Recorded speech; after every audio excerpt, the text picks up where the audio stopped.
نحمده ونصلي ونسلم على سيدنا ومولانا محمد رسوله النبي الكريم. بسم الله الرحمن الرحيم.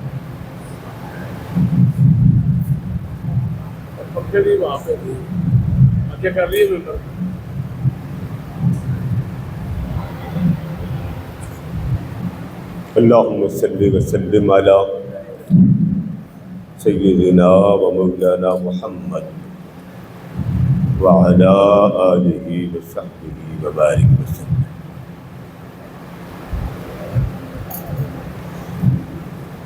محترم حضرات گرامی، اللہ رب العزت کی توفیق سے گزشتہ جمعۃ المبارک میں اللہ کی رحمت کا فیض ملتا کیسے ہے، آتا کیسے ہے، دکھلائی کیسے دیتا ہے، پتہ کیسے چلتا. بدقسمتی سے ہمارے ہاں نہ پیروں کی کمی ہے، نہ مریدوں کی کمی ہے، نہ ان کے جبے کبے ٹوپیاں لباس کی کمی. کچھ ایسی حرکات ہو رہی ہے جس سے نئی نسل باغی ہو رہی ہے، متنفر ہو رہی ہے، بغاوت کر رہی ہے کہ یہ کون سا دین ہے. اور اس بات کو آج کم و بیش 850 سال ہو گئے، غالباً 882واں میرا خیال ہے پورے سے داتا صاحب کا 882. اس زمانے میں آپ نے کشف المحجوب لکھی تھی اور اس زمانے میں فرمایا تھا کہ ریاکار پیروں سے بچو اور ریاکار عالم سے بچو. اس زمانے میں فرمایا. میں نے مناسب سمجھا کہ کئی چیزیں آپ میرے سے سنتے رہتے ہیں، کچھ اللہ کی رحمت کی، اس کے پیار کی، تجلیات کی، عنایات کی بات ہو جائے. اور اس میں جو ہمارے ہاں شدت پائی جاتی ہے، سختی پائی جاتی ہے اللہ کے بعد، وہ اس طرح کی ہے کہ اچھا خاصا بندہ اللہ سے بد اعتماد ہو جاتا ہے، بدظن ہو جاتا ہے، بدگمان ہو جاتا ہے. اس تصور کو ذرا صحیح طریقے سے میں سمجھانے کے لیے ایک بنیادی بات پہلے سمجھاؤں گا کہ ہمارے ہاں قصے کہانی کا ایک ٹائٹل بڑا بولا جاتا ہے کہ جی کہانیاں. لفظ قصہ اور کہانی آواز آ رہی ہے آپ کو؟ یہ لفظ جو قصے ہیں یہ قرآن مجید کا لفظ ہے، یہ الگ سے نہیں آیا کسی اور زبان میں. سورہ یوسف آپ پڑھ لیں، نحن نقص علیک احسن القصص. اللہ نے فرمایا محبوب تجھے ہم ایسے ایسے قصے سناتے ہیں جو بڑے حسین و جمیل ہیں، اور واقعات قصائص وہ باتیں اس زمانے کی اللہ نے سنائی جس زمانے میں محبوب دنیا میں پیدا نہیں ہوئے. اچھی بات سنانا، اچھا قصہ سنانا، اچھا واقعہ سنانا یہ خود اللہ کی سنت ہے. جاہلوں نے بڑا ایک جال بچھایا کہ یہ جی کہانی رب سنا رہا ہے، کہانی رب بنا رہا ہے. قرآن سارا قصے ہے، اور کئی مقامات پر اللہ پاک نے فرمایا کم قصصنا. اسی طرح لفظ ضربنا ضاد را با وَاضْرِبْ لَهُمْ مَثَلًا أَصْحَابَ الْكَهْفِ. وَاضْرِب کو الگ بیان کیا، مثلاً الگ، حالانکہ معنی دونوں کا ایک. وَاضْرِبْ لَهُمْ مَثَلًا أَصْحَابَ الْقَرْيَةِ، یہاں وَاضْرِب کو بھی الگ بیان کیا، قریہ والوں کی بات بیان کرے. ضرب اللہ مثلا، اللہ نے بڑی مثالیں بیان کی. وہ ساری چیزیں اللہ رب العزت نے قرآن میں بیان کی تاکہ کوئی اعتراض کرے کہ جی قصے نہیں سنانے چاہیے، اسے کہیے کہ سب سے پہلے قصہ سنانے والا خود رب ذوالجلال ہے. ایک بات یہ ذہن طے کر لے، کلیئر کر لے، تاکہ میں جب واقعات سناؤں تو آپ کا ذہن ادھر نہ جائے. اب آ جائیں اللہ کی رحمت کی طرف.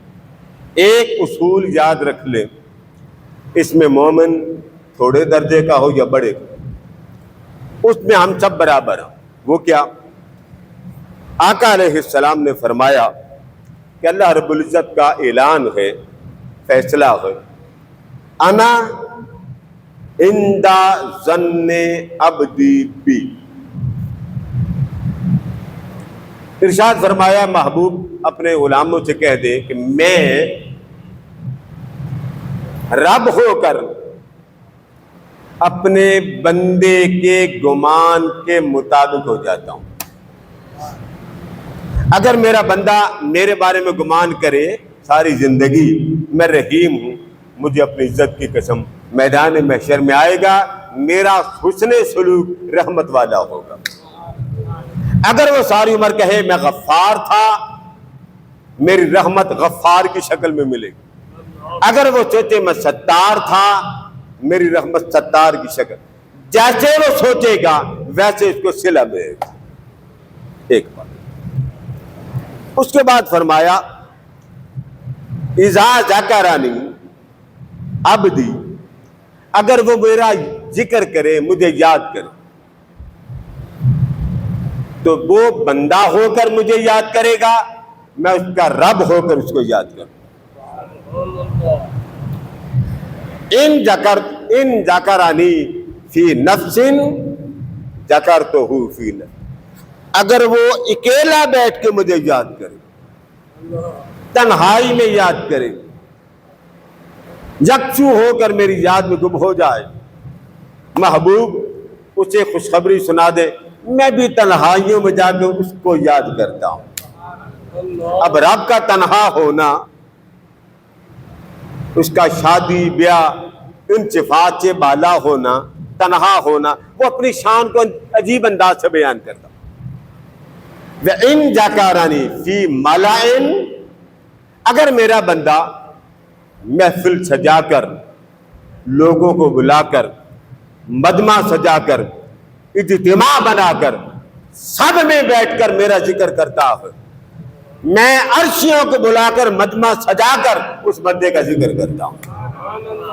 یعنی آپ دیکھیں کیسی محبت کی بات کرتا، میرے بندے تو بھی مجھے یاد کر، میں بھی تجھے یاد کروں، تو تنہائی میں مجھے یاد کر، میں تنہائی میں تجھے یاد کروں، تو محفل بزم سجا کر مجھے یاد کر، میں اپنی محفل میں بزم سجا کے یاد کروں، تو مخلوق خدا بلا کے، فرشیوں کو بلا کے مجھے یاد کر، میں مخلوق خدا عرشی بلا کے تجھے یاد کروں، تو بندہ بن کے مجھے یاد کر، میں مولا بن کے تجھے یاد کروں۔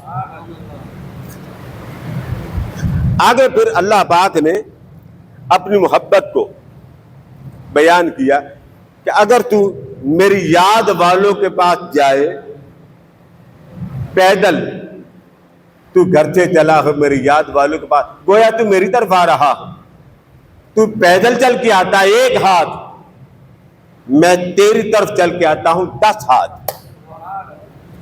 یہ جو ہمارے گھر میں رولے چلتے ہیں، گھر میں یہ نہیں ہے، گھر میں یہ نہیں، اللہ کے بن کے تو دیکھو، جب اس نے زمانے دی تو میرا تو بن، میری ساری خدائی تیرے طرف آتی۔ آگے فرمایا اگر تو پیدل چلتا ہوا میری رحمت کی طرف آئے، میری ساری خدائی دوڑتے ہوئے تیری طرف آتی۔ جو وہ حدیث مبارکہ جس سے بڑے بڑے اولیاء عرفاء صلحاء نے اللہ کی بندے سے قربت کے بڑے معنی نکالے، اور یہ بات طے ہے، یہ نہیں فرمایا وہ مومن ہو تو میں قریب ہوں گا، نہ، اس بات کو سمجھو، یہ جو ہمارے ہاں ہمارے بات مومن ہوگا، اللہ نے لفظ عبد فرمایا جو میرا بننا چاہے گا میں اس کا بن جاؤں گا۔ یہی وجہ ہے کہ بڑے بڑے انبیاء، اولیاء، عرفاء، ان کے پاس جو آتا رحمت کی بارش سنتا، مولا کی بات سنتا، وہی دیر ہو جاتا اور کہتا کلمہ پڑھائیں مجھے مولا کا بنا دو۔ یہی وجہ ایک واقعہ ملتا ہے حضرت ابراہیم علیہ السلام کا، آپ کی خدمت میں ایک مجوسی آیا، اس کو آپ نے فرمایا یہ کھانا کھاؤ، کھانا کھاؤ۔ 90 برس اس کی عمر تھی، اس کو آپ نے کہا پڑھ بسم اللہ اور کھا کھانا، اس نے بسم اللہ نہیں پڑھا. اب پیغمبر ہے، اس نے دیکھا کہ یہ نہیں پڑھتا بسم اللہ، فرمایا دفع ہو جا، میں کھانا نہیں کھلاؤں. وہ چل پڑا. تھوڑی دیر کے بعد حضرت ابراہیم علیہ السلام کو اللہ نے فرمایا جاؤ اسے لاؤ اور اپنے پیغمبرانہ دسترخوان سے اسے کھانا کھلاؤ. کیوں بھیجا ہے آپ نے؟ آپ گئے اسے لے کے آئے. اس نے پوچھا مجھے کیوں لے کے آئے؟ فرمایا مجھے اللہ نے ڈانٹا. اب دیکھیں نا، نبی ہو کر وہ اپنی عاجزی بیان کر رہا، مجھے ڈانٹا. اس نے پوچھا کیوں ڈانٹا ہے اللہ نے آپ کو؟ تو آپ نے فرمایا مجھے ڈانٹا ہے کہ 90 برس ہو گئے ہیں اس مجوسی کو مجھ سے کھانا کھاتے ہوئے، میں نے کبھی نہیں کہا مجھے رب مانتا بھی ہے کہ نہیں مانتا، اور ایک بار آپ نے کہا بسم اللہ پڑھو، اس نے نہیں پڑھی. بھائی نہیں پڑھتا تو میرا کیا جاتا، کھانا کھلا. اس نے کہا اے ابراہیم، وہ اتنا کریم ہے. اب ذرا تصور دے، اتنا کریم ہے وہ کہ اس نے میری وجہ سے نبی کو ڈانٹا. اس نے کہا مجھے کلمہ پڑھائے میرے مولا کا بنا دے. جو میں آپ کو اس لیے سنا رہا ہوں تاکہ ربیع الاول آ رہا، تھوڑا سا یار کی باتیں کرتے. وہ رحمت کرتا تو کیسے کرتا؟ اولیاء نے اشارے نکالے ہوئے. مثلا اب آپ ذرا اونچا ذکر کریں، اللہ اونچا پڑھیں، سارے بولے اللہ. اب آپ نے ذکر کیا، آواز کلیئر نہیں ہے، نہیں آواز کلیئر. میں کئی جگہ تو خطاب کرنے جانا اللہ ہی ہے. اب آپ نے کیا ذکر کیا؟ اونچا بولے کیا؟ سب نے کہا. اب کوئی آپ سے پوچھے کہ آپ کا ذکر قبول ہوا، کوئی پوچھے یہ بات حضور سے پوچھے، تو آقا نے فرمایا اب قبولیت کی نشانی بتا رہا. فرمایا اللہ جس کو جب اپنا کرنا ہوتا ہے اسی کو ذکر کی توفیق دیتا. جس کو اپنا، اسی کو ذکر کی توفیق دیتا. اور جس کو اپنا نہ کر، من اعرض عن ذکری فإن له معیشۃ ضنکا، اپنا نہ کرنا ہو، محبوب کو بھی منع کرتا. محبوب وہ میرا نہیں بنتا تو بھی اس کا نہ بن، جو میرا نہیں بنتا تو بھی اس کا نہ بن. یہ پنکھا بند کر دیا، لائٹیں بھی بند کر چلا دے، وہ لائٹ بند کر دینا.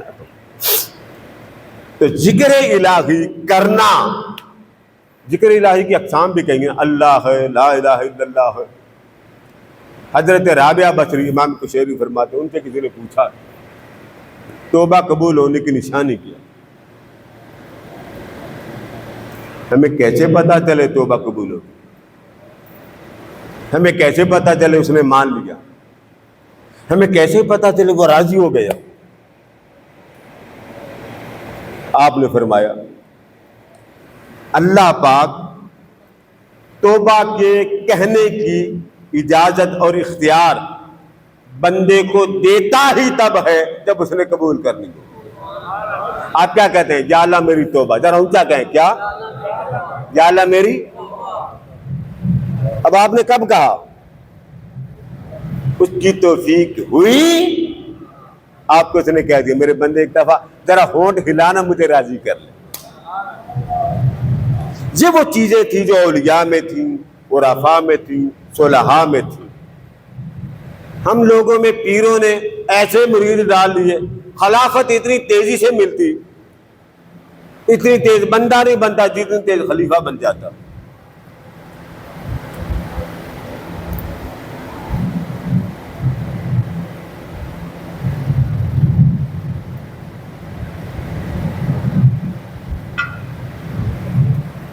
میں 3-4 دن سے بیمار ہوں، چھٹی میں نے اس لیے نہیں کی کہ کوئی نہیں، بخار ہوتا رہتا، بخار سے گناہ چڑھ جاتے. اب ہمارے ہاں ایک تصور بن گیا، وہ جماعت، وہ ہماری فلاں جماعت کا، یہ فلاں جماعت کا، یہ رحمت ہو ہی نہیں سکتی. وہ رحمت کرنے پہ آ جائے، کتے کو پانی پلانے کے صدقے بھی معاف کر دے۔ یہ جو آپ کے دل میں داتا صاحب پتہ کیا فرماتے ہیں؟ توفیق کی ڈیفینیشن کرتے ہوئے فرماتے توفیق کا مطلب یہ ہے، مفہوم یہ ہے، معنی یہ کہ اللہ پاک اس نیکی کی رغبت دے دیتا، اس کی کشش ڈال دیتا۔ آپ کا دل کہتا میں کسی کو پانی پلا دوں، کیوں خیال آیا پانی پلانا، چائے پلانا؟ بھئی وہ محترم ہے ٹھنڈا پانی کیوں پلانا چاہتے ہیں؟ خوش ہو جائیں۔ یہ کنسپٹ آپ کے دل میں آیا، اس نے رحمت کی ایک چھوٹی سی جھلک ڈالی، آپ نے بندے کو راضی کیا، مولا راضی ہو۔ یہی وجہ ہے آقا فرماتے ہیں جنت کے اندر جب جانے لگیں گے نا لوگ جنتی، تو اللہ تعالیٰ ادھر بھی جہنمیوں کی قطار لگائے گا، ادھر بھی جہنمیوں کی قطار لگائے گا، درمیان سے جنتیوں کو گزارے گا۔ اب ذرا دیکھیں اس کی محبت کے نظارے، درمیان سے جب جنتی چلیں گے تو جو جہنمی ہے وہ جنتی کو غور سے دیکھیں گے، یہ وہ تو نہیں جس کو میں نے ایک بار وضو کروایا تھا، وہ اس کا بازو پکڑ لے۔ ادھر سے ایک دیکھیں گے، یہ وہ تو نہیں جس کو میں نے ایک دفعہ کھانا کھلایا تھا، وہ اس کا بازو پکڑ، ارے یہ وہ تو نہیں جو گر گیا تھا، اٹھا کے میں نے بائک پہ بٹھا۔ کرتے کرتے وہ جتنے جہنمی ہوں گے ان کو کوئی نہ کوئی نیکی یاد آئے گی، او بھائی میں نے اس کو کھانا کھلایا، میں نے اس کو ناشتہ کروا، میں اس کے ساتھ فلاں کام کروانے گیا، میں اس کی بیگم کے ساتھ گیا، بیٹی کے ساتھ گیا، بیٹے کے ساتھ گیا، مشکل کشائی کی۔ اب وہ کیا کریں گے؟ جب جنتیوں کا ہاتھ پکڑیں گے تو نیکی یاد دلائیں، تجھے کھانا کھلایا تھا نا؟ ہاں کھلایا تھا، تو تو جنت جا رہا ہے، میں دوزخ جا رہا ہوں۔ بھائی تجھے پانی پلایا تھا؟ ہاں پلایا تھا، تو میں جہنم میں جا رہا ہوں بابا، تو جنت جا رہا، اور رب سے میری بخشش کروا۔ آقا فرماتے وہ جتنے جہنمیوں کی قطار بنی ہوگی، ایک ایک کا جنتی کا بازو جب پکڑیں گے تو وہ جنتی اس کا بازو پکڑ کر پلٹ کر پیچھے مولا کے پاس جائیں گے، کہیں گے مولا اس نے مجھے وضو کروایا، ایک کہے گا مولا اس نے مجھے کھانا کھلایا، ایک کہے گا مولا اس نے میری مشکل کشائی کی۔ اللہ ہر جنتی کی ہر گواہی مانتا چلا جائے گا اور جنت کے پروانے جاری کرتا چلا جائے گا، وہ ساری جنتی بنا دے گا۔ وہ بخشنا چاہتا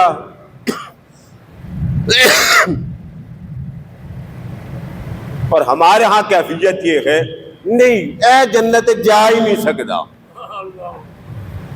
ایسا پٹواری بنایا ہمیں جنت کا۔ مجھے بڑا یاد ہے، میں ایک بات کروں گا ان کو یاد آ جائے گا، ایک سیاسی جماعت تھی پاکستان کے، نام نہیں لیتے،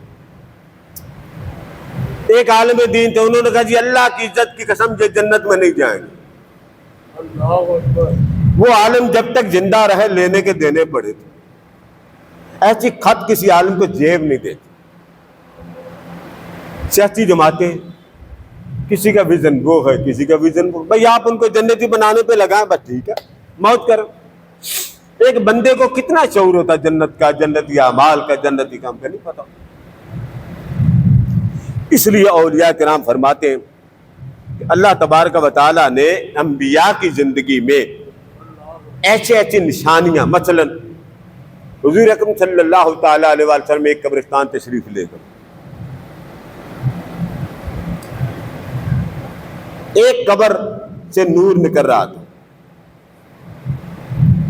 تو آپ نے سب کو بلا، فرمایا ادھر آؤ، دوڑ کے آؤ، دوڑ کے آؤ۔ آقا کیا ہوا؟ فرمایا اللہ کا ذکر قبر کو روشن کرتا۔ فرمایا دیکھو یہ قبر روشن۔ صحابہ کرام فرماتے ہم ایک مقام پر گئے، خیمہ لگایا، ابھی بیٹھے ہی تھے، امام سیوطی بیان کر، ابھی بیٹھے ہی تھے، ہمیں پتہ نہ چلا کہ ہم کہاں بیٹھے، سورہ ملک تلاوت کرنے کی آواز آ، ہم پریشان ہو گئے، بعد میں پتہ چلا کہ جہاں بیٹھے وہاں قبر۔ یہ بات ہم نے حضور اکرم صلی اللہ علیہ وسلم سے عرض کیا، آقا پتہ نہیں لگا، ہم بیٹھے تھے تو نیچے سے تلاوت کی آواز آئی، تو بعد میں پتہ چلا یہ قبر۔ تو آقا نے فرمایا جس کی قبر پر تم بیٹھے تھے وہ ساری عمر رات کے بستر پر سونے سے پہلے سورہ ملک کی تلاوت کرتا تھا۔ آج سورہ ملک اس کی محافظ بن کے اس کی حفاظت کر رہے ہیں۔ اب یہ چیزیں حضور کے سامنے نظر آ جاتی، اب نہیں نظر آتی۔ اس کے لیے اللہ پاک نے خاص لوگ پیدا کیے۔ حضرت بشر حافظ بازار گئے، وہاں پہ ایک کاغذ کا ٹکڑا پڑا ملا، اس کو دیکھا تو اس پر اللہ کا نام لکھا، اس کو صاف کیا، بیگم صاحبہ کے پاس آئے، پیسے پوچھے، انہوں نے کہا میرے پاس پیسے نہیں، انہوں نے کہا چلو اتنے تو ہوں گے وہ دے دیں۔ وہ پیسے لیے، بازار سے عطر خریدا، اس کاغذ کو اچھی طرح ملا، صاف کیا، دھویا، پاک کیا، اونچی جگہ پہ رکھ دیا کہ مولا تیرا نام یہاں رکھنے والا نہیں ہے، تیرا نام وہاں رکھنے والا۔ اب آپ دیکھیں، رات کو سوئے تو اللہ پاک نے فرمایا بشر تو نے میرا نام پاک کیا، تو نے خوشبو لگائی، معطر کیا، تیری بھی عزت اسی طرح ایسی بنا دیں گے ہر طرف تیری خوشبو پھیلے گی۔ خواب ان کو آ رہا، بشر حافظ باہر دستک ہوئی تو آپ ایک تھڑا بنایا ہوا اس پر بیٹھے تھے، چوکڑی مار دستک ہوئی تو جس نے دستک دی اس کو الگ خواب آیا، اور وہ وقت کے ولی تھے۔ آپ کو خواب آتے ہیں نا، کبھی بیٹے کے بارے میں، کبھی اولاد کے بارے میں، اس طرح اللہ خواب میں اظہار کرتا ہے، بتا دیتا۔ ولی تھے، خواب آیا، فرمایا یہاں بشر رہتا ہے، اسے میرا پیغام دو۔ وہ تو شرابی ہے، شراب بناتے ہیں۔ وہ رات کو اٹھے، پھر سو گئے، پھر خواب آیا، آپ کو حکم ہے بشر ہے اس کے بعد جائیں، پھر وہ اٹھے، وہ تو شرابی ہے، پھر سو گئے۔ اللہ نے فرمایا شرابی ہے، شرابی کے بعد جاؤ، اور جاؤ اس کے جا کے خدمت کرو، پیغام دو۔ تب گئے، دستک دی، اللہ رب العزت کا پیغام دیا۔ تو جب پیغام دینا تھا تو اندر سے ایک آدمی نکلا، اس نے کہا جی حکم، فرمایا بشر کو ملنا۔ وہ تھڑے پہ بیٹھے ہوئے، اس نے آ کر کہا کوئی اللہ کا بندہ آیا ہے، پیغام اللہ کا لے کے۔ آپ ننگے پاؤں دوڑ کے گئے، سنا، فرمایا اللہ نے فرمایا تو نے میرا نام پاک کیا ہے، ہم تجھے غلاظت سے پاک کریں گے۔ ساری عمر حضرت بشر حافظ نے جوتا نہیں پہنا۔ شکی مزاج ہر زمانے میں ہوتے، یہ آج نہیں یہ پیدا ہوئے، یہ اس وقت بھی تھے۔ ہر جمعہ پڑھنے کے بعد بازار جاتے، حلوہ لیتے، روٹیاں لیتے، کئی میل دور جاتے ایک نابینوں کو کھانا کھلانے کے لیے۔ اللہ پاک نے لاج رکھی۔ آقا دو جہاں علیہ السلام کی بعد حضرت عمر فاروق جب خلیفہ بنے تو مسجد نبوی میں سو رہے تھے، فجر کا وقت تھا، اونگ آئی تو آپ کے زمانے سے پہلے گویا ہوتا تھا، گٹار بجاتا تھا۔ اس کو پتا چلا کہ اب ہماری حجامت ہونی ہے کیونکہ فاروق اعظم خلیفہ بن گئے، انہوں نے گانے نہیں دینا۔ وہ گٹار لے کے قبرستان میں چلا گیا۔ یہ واقعہ بڑا معروف ہے، مولا روم نے بیان کیا۔ اس نے کہا چلو اور کوئی سنے نہ سنے، ایک قبر والوں کو سنا لو، کلیجے ہی ٹھنڈا کرنا، ان کو سنا لو۔ بابا تھا۔ آپ مسجد نبوی میں سوئے، آواز آئی، ایک گویا ہے، 10,000 اس کو دے کے آئیں۔ گویا ہے اے عمر، 10,000 دے کے آئیں۔ انہوں نے آنکھ کھولی، ادھر ادھر دیکھا، کوئی بھی نہیں، سوچ میں پڑ گئے گویا، وہ بھی یہاں پھر رہا، سو گیا۔ پھر اشارہ ہوتا، یہ آپ کے قریب ہی ہے سویا ہوا، 10,000 لے جائیں، اس کو دیں میری طرف سے۔ پھر آپ نے دیکھا بندہ کدھر ہے، کوئی بھی نہیں، پھر سو گئے۔ اب کی بار ذرا پوری تفصیل آ گئی۔ فرمایا بقی میں لیٹا ہوا، اس کو پیسے دے کے آئیں، جائیں۔ اب آپ اٹھے، اب جنت البقی میں پھرتے گئے، ایک قبر تھی، اس کے ساتھ مٹی کا ڈھیر تھا، وہ گٹار رکھ کے سویا ہوا۔ آپ نے اس کو جگایا نہیں، کیونکہ بڑے لوگ ڈر جاتے تھے، فاروق اعظم رضی اللہ عنہ کوڑے مار دیتے تھے، کوئی شرارت نظر آتی پھڑکا دیتے. آپ بیٹھ کے اس کو دیکھتے رہے. تھوڑی دیر بعد چھینک آ گئی. جب آپ نے چھینک لی وہ ڈر گیا. اس نے کہا یہاں کون بلا آ گئی ہے، میں اکیلا ہوں. اس نے جب دیکھا نا فاروق اعظم، اس نے پھر پلٹ کے نہیں دیکھا کہ میں نے پیچھے آنا کہ نہیں. فرما واپس آؤ. اس نے کہا جی میری توبہ، آگے کے بعد یہ گٹار نہیں بجا. فرما بات سنو، بیٹھو. وہ ڈرتے لڑتے آپ کے پاس بیٹھا. فرما کیا کام کرتے ہو؟ اس نے کہا یہ بجاتا ہوں، یہ بجاتا ہوں، اسی سے کماتا ہوں. اب کیا کرتے ہو؟ اس نے کہا جی مرنا ہے، آپ کسی کو بجانے نہیں دیتے. کوئی بندہ گلی میں کھڑے ہو کے بات نہیں کرتا، کیونکہ آپ کا قہر تھا. آپ باڈی گارڈ جو بنتے تھے نا حضور اکرم صلی اللہ علیہ وسلم کی کمانڈ بنتی تھی سیکورٹی کی، اس کے چیف کمانڈر تھے. اور آپ کو غصہ آ جاتا، پوچھا گیا تھا آپ کو غصہ کیوں آتا؟ اور میں حضور کے آگے آگے چلتا تھا تلوار لے کے، اس لیے اب مجھے غصہ آ جاتا. حق بات پہ آپ جلال میں نہیں آتے. فرمایا اچھا اور کوئی کام؟ اس نے کہا کوئی کام نہیں. آپ کو اللہ نے خلافت دے دی، میں گٹار اٹھا کے قبرستان میں آ کے ان کو سناتا ہوں، ٹھنڈ پڑ جاتی ہے بس، اور کوئی. آپ نے جیب سے پیسے نکالے. فرمایا یہ لو تیرے رب نے بھیجا ہے، گویا ہے، یہ لے تیرے رب نے.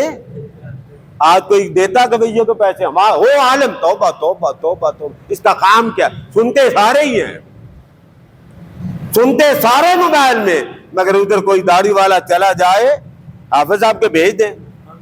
حضرت بائی بستامی رحمۃ اللہ تعالی، میں ضمن سنا رہا ہوں بات سمجھانے کے لیے کہ پہلے رحمت کیسے ہوتی تھی، اب رحمت کیسے ہوتی. اشارے ہوتے ہیں آپ کے دل کی کیفیات کے. اب نماز پڑھ رہے ایک کیفیت فیل ہوتی ہے، نماز پڑھتے ہو مزہ آ جائے. اس کا مطلب کیا ہے؟ کیسے پتا چلے کہ آپ کی نماز میں لطف کون سا آ رہا ہے، کیسا آ رہا ہے، کیا فیل ہو رہا ہے؟ یہ سارے اشارے ہوتے ہیں. حضور اکرم صلی اللہ تعالی علیہ وسلم آپ کے سامنے ایک نوجوان کھڑا، اس سے آپ نے پوچھا. فرمایا کیف اصبحت یا زید؟ نوجوان تھا، جوان تھا. فرمایا تیری آج کا جو دن ہے، صبح ہوئی ہے، تو تیری صبح کیسے ہوئی؟ اب میں اس حدیث کو ذرا بڑا واضح کر کے بیان کروں گا، آپ کو معنی کی سمجھ آ جائے. اس نے کہا آقا بیٹھا یہاں ہوں، نگاہ میری اتنی دور ہے، میں یہاں بیٹھ کے بتا دوں کہ جنتی کون ہے جہنمی کون ہے. یعنی میں نے تقویٰ سے، زہد سے، ورع سے نگاہوں کو پاک کر لیا ہے اور عرش کا جلوہ دیکھ لیا. فرمایا عرفتہ عرفتہ عرفتہ اے زید بن حارثہ، تو اب عارف ہو گیا ہے، عارف ہو گیا ہے، عارف ہو گیا. اب کیونکہ حیات نبوی تو ہے، آقا زندہ. مجھے ایک لندن سے کال آئی، مجھے انہوں نے کہا کہ آپ داتا صاحب کو مانتے؟ میں نے بالکل مانتا ہوں. وہ کسی جگہ یوٹیوب پہ میرا کلپ لگا تھا، وہ کہیں کار کرا کے انہوں نے میرا فون نمبر لے لیا. میں نام نہیں بتا سکتا، معذرت. انہوں نے کہا جی مجھے ایک پرابلم ہے، آپ جائیں داتا صاحب سے عرض کر دیں. میں جاتا ہوں، میرا مسئلہ حل نہیں ہوتا. یہ ان کے الفاظ. میں ہر بار جاتا ہوں، مسئلہ حل نہیں ہوتا. عجیب داتا صاحب. میں نے کہا مسلمان ہے؟ میں مسلمان. میں نے کہا یہ سوال تو اللہ سے بھی کرنا چاہیے، وہ کئی بار کسی کی دعا نہیں سنتا. آپ نے داتا صاحب کو کہا وہ نہیں سنتے، یہ بات تو اللہ بھی نہیں سنتا، نہ اپنوں کی سنتا نہ بیگانوں کی، تو قصور کس کا؟ میں نے کہا اس چیز کو اس ذہن پہ دیکھا کرے کہ چھوٹے سے بچے کو ایک خطرناک ہتھیار پڑھا لکھا باپ نہیں دیتا، اس کو زیادہ سوجھ بوجھ ہوتی. حضرت بائی عزیب بستامی رحمۃ اللہ تعالی، انہوں نے ایک دفعہ اللہ سے لڑ کے باتیں کی اور اتنے غصے میں آئے کہنے لگے مرنا چاہتا تھا، مرنے نہیں دیتا. آپ کو پتا ولی ایسے بولتے، فلاں جگہ جہاد ہو رہا تھا، جانے کیوں نہیں دیا مجھے؟ اس پر جواب اللہ نے دیا، فرمایا بستانی اگر تو اس حال میں جہاد کے لیے چلا جاتا تجھے وہ کافر زندیق کر کے مار دیتے، تو میرا ہے ان کا نہیں ہے۔ یہ حالات ہوتے ہیں، عام بندے کو پتہ نہیں چلتا، عام کی سوچ بوجھ ہی نہیں۔ میں ایک واقعہ آپ کو سناتا ہوں تاریخ میں۔ موسیٰ علیہ السلام نے اللہ سے عدل مانگا، یا اللہ عدل دکھا، فرمایا تجھے برداشت نہیں ہوگا۔ نہیں میں دیکھوں گا، فرمایا یہاں گلی میں کھڑا ہو جا، ابھی میں تجھے عدل دکھاتا ہوں۔ کھڑے ہو گئے،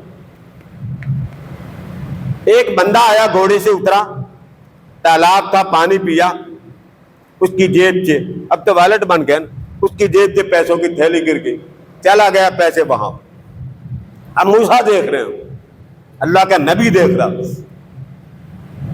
تھوڑی دیر بعد ایک بچہ آیا، پانی پیا، اس نے دیکھا تھیلی پڑی، جیب میں ڈالی، چل پڑا۔ گرے کس کے تھے؟ گھوڑے والے کے۔ لے کون گیا؟ تھوڑی دیر بعد ایک بابا آیا گھوڑے پہ، اس نے پانی پینا تھا، بس وہ پانی پی رہا تھا، وہ جو پہلا گھوڑے والا تھا جس کے پیسے گرے تھے وہ واپس آیا، اس نے تلوار نکالی، اس بابے کا سر قلم کر۔ موسیٰ علیہ السلام اللہ کے نبی، اللہ گرے کسی کے، لے کوئی گیا، مارا کوئی گیا، فرمایا سمجھ نہیں آئی؟ نہیں ماری، میرے سمجھ میں نہیں آئی۔ اب یہ بات جو کہہ رہا میری سمجھ میں کوئی نہیں آئی، نبی ہے، کوئی عام بندہ؟ فرمایا موسیٰ وہ جو پیسے گرے تھے اصل میں وہ بچے کے تھے، گھوڑے والا راستے میں چھین کے لایا تھا۔ پیسے کس کے تھے؟ راستے سے گھوڑے والے نے چھین لیا بچے سے، بچہ اپنے پیسے لینے مرکز پہ پہنچ گیا، اس نے پیسے لے لیے، حساب برابر۔ اب جس نے بابے کو قتل کیا، جس کو تم کہتے ہو قاتل، دراصل وہ بابا جو قتل ہوا وہ اس قاتل کے باپ کا قاتل ہے۔ جس نے قتل کیا اس کے باپ نے کسی نے مارا تھا۔ میں نے چاہا قاتل بھی یہاں آ جائے، مقتول بھی یہاں آ جائے، قبضے والا بھی یہاں آ جائے، مقبوضہ شے بھی آ جائے، ہر کوئی اپنا بدلہ لے رہے۔ تب موسیٰ علیہ السلام نے فرمایا واقعی مولا تیرے عدل کی ہمیں سمجھ نہیں آتی۔ اب موسیٰ آپ کے بارے میں آتا، آپ نے ایسے ہی اللہ پہ کہا مولا تو دو جہان کیسے سنبھالتا، تجھے نیند بھی نہیں آتی؟ اللہ نے ایک فرشتے کو بھیجا، جاؤ موسیٰ کو سمجھا کے آؤ۔ موسیٰ کو 2 گلاس پکڑا، جبریل نے کہا سنبھالنا یوں نہ ہو جائیں، پکڑ کے رکھا۔ موسیٰ علیہ السلام کو نیند آ گئی، وہ دونوں گر گئے۔ اس پر جبریل نے کہا اللہ فرماتا آپ سے 2 گلاس نہ سنبھالے جاتے، میں نے پھر 2 جہان سنبھال لینا، تو مجھے آپ کہہ رہے نیند نہیں آتی، اگر مجھے نیند آ تو نظام کیسے چلے گا؟ اس لیے اس زمانے میں نبی ہوتے تھے، نبی اشارے کرتے تھے، نبی کے اشارے کی امت سمجھ جاتی۔ اب زمانے نبوت اس طرح کا ہے کہ حضور ہر ایک کو نظر نہیں آتے، خاص خاص اب اشارے ہیں اولیاء کے، عرفاء کے، صلحاء کے، متقین کے، مصلحین کے، صالحین کے، ان کی صحبت سے جو فیض ملتا ہے اسے فیض محمدی کہتے ہیں، اور وہ روحانی فیض ہوتا ہے۔ اس کو سمجھے بغیر کوئی شخص درویش نہیں بنتا۔ اللہ پاک ہمیں معرفت کی سجھ بجھ نصیب فرمائے۔ وما علینا الا